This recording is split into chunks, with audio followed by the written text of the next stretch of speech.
Here's a lesson that I've been waiting for what, 140 lessons now.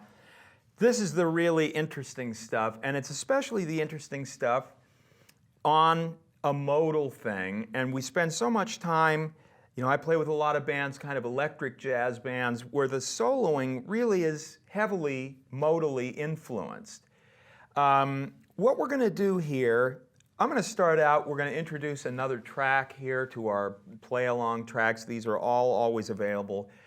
These are a couple of Latin-influenced tracks. The bass is doing this kind of great offset thing that they play when they do Latin tracks. It's called a tumbao bass line, I think. I'm not that great with my terminology, but I know the feel. And it's kind of cooking along at 124 beats per minute. I'm just going to play some on this, and I'm going to work this next tool in and see if you can identify where I'm going, because I'm going to be traveling well on outside of the harmony here, and it sounds cool, and it's a lot of tension and release, but you can't quite figure out what's going on. It's the world's simplest thing. So let me start the track up, and I'll see if I can get some of this going so you can have a listen. There's our basic idea. C minor 9. Let's play just a little bit in C minor to get our bearings.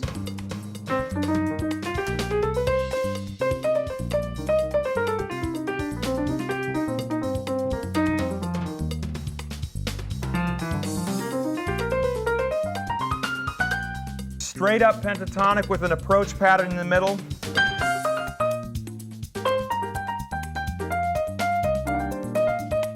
More pentatonic stuff.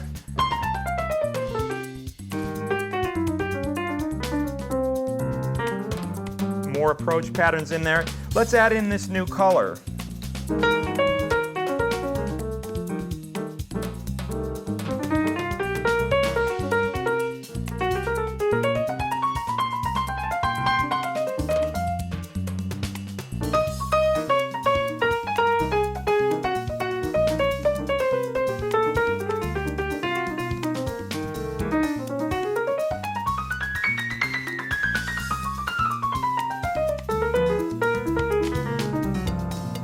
What's going on in there? If you look at the notes that I'm playing, I'm throwing this in on C minor 7. And I'm able to take this, and since these kind of really want to go down by their half step to the notes in our C minor 7, I'm creating a bunch of tension and resolving it on the C minor 7. What I'm doing is the simplest possible thing. I'm adding a little progression in here on top of this. And what it is C altered to F13. In my head, the bass line's going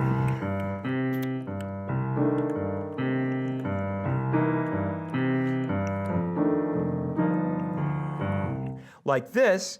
What I'm thinking is I've got my C altered 7 here, which is resolving to this, but over C in the bottom, it's really just a C13 voicing.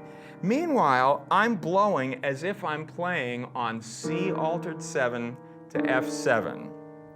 And we've been doing this now for a long time. On this, I am using our old friend, the flat 3 minor pentatonic scale.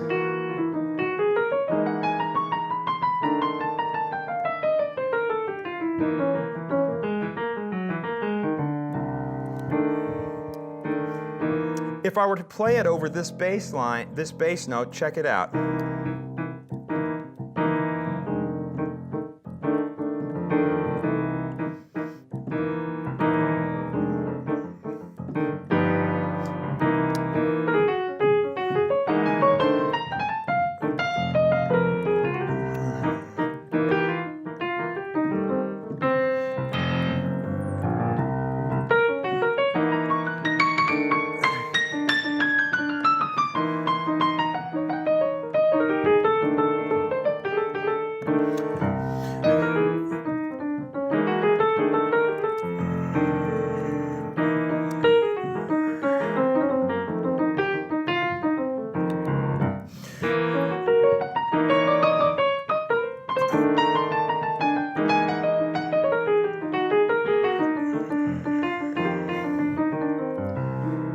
It's really simple. It sounds logical, and it's not that it sounds inside, but you definitely hear the comings and goings. You hear why I'd be playing these notes, which are all tensions on a C altered chord, and then they're resolving pretty cleanly down here, and I'm trying to make sure that I hit chord tones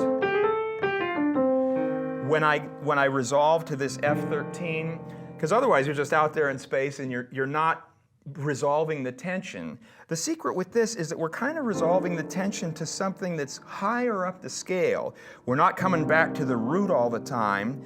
We're resolving to this thing that we're also substituting.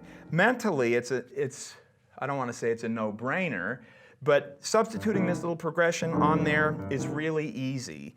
I take a lot of solos on a synthesizer, on a monophonic lead synthesizer, and my left hand is running the wheel. And I don't feel like I need to support this stuff over these chords. If I'm playing good logic, it's enough, you'll hear it. You won't experience it as this to this, but you'll hear the tension and resolution coming. I know where I am at all times in relation to this. It's not like I went outside and I just decided to pick some notes and, what am I doing? I'm playing standard issue bebop. But using, my little pentatonic scale, we could kind of just go.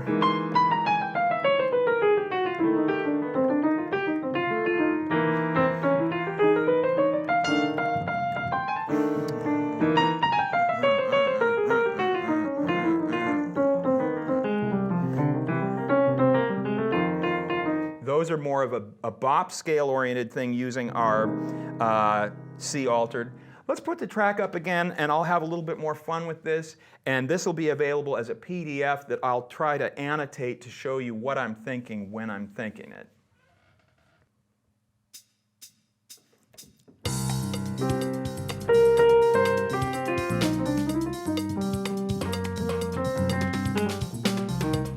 Just a little bit of stuff to get us going in C minor here.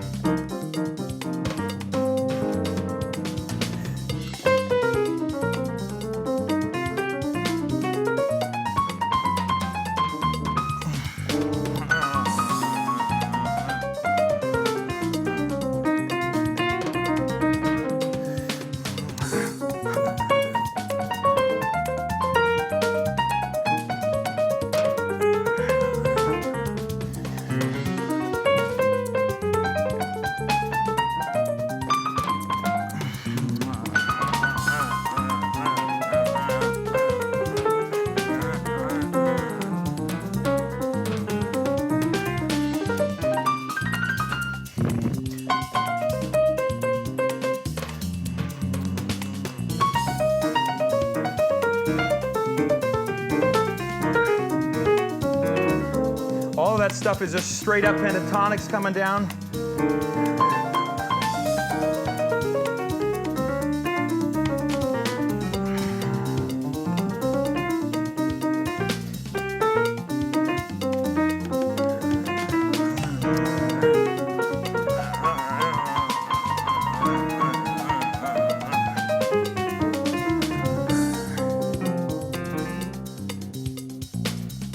So when I'm going outside there, I played a couple different ideas. There's this one. The main one is playing our E flat minor pentatonic. I also kind of dipped into this one,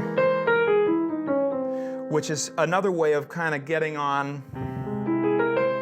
It's based sort of on our, but I'm cutting out this and I'm cutting out that. So. But you clearly hear that going by on the beat, and that's what wants to resolve there. You can hear the weaving in and out. One thing that you notice as I play these, when I'm up on this E flat minor 7 pentatonic scale, the thumb has got to go anywhere. You don't have the luxury of trying to finger these things so that you don't use your thumb, although McCoy Tyner did a lot of playing like this. Watch some YouTubes of him, and of course that technique is just so powerful. And a lot of it is only these fingers. That's his choice. Me, I need my thumb. So there's the first look at a place to go when we're playing on a modal piece and it's time to start throwing some additional harmonic ideas in there. Really simple to keep this organized for yourself so that you know where you're at all times, because mentally you're going like this. 5-1, the most basic progression in jazz. We're going to look at another one that I actually like better next.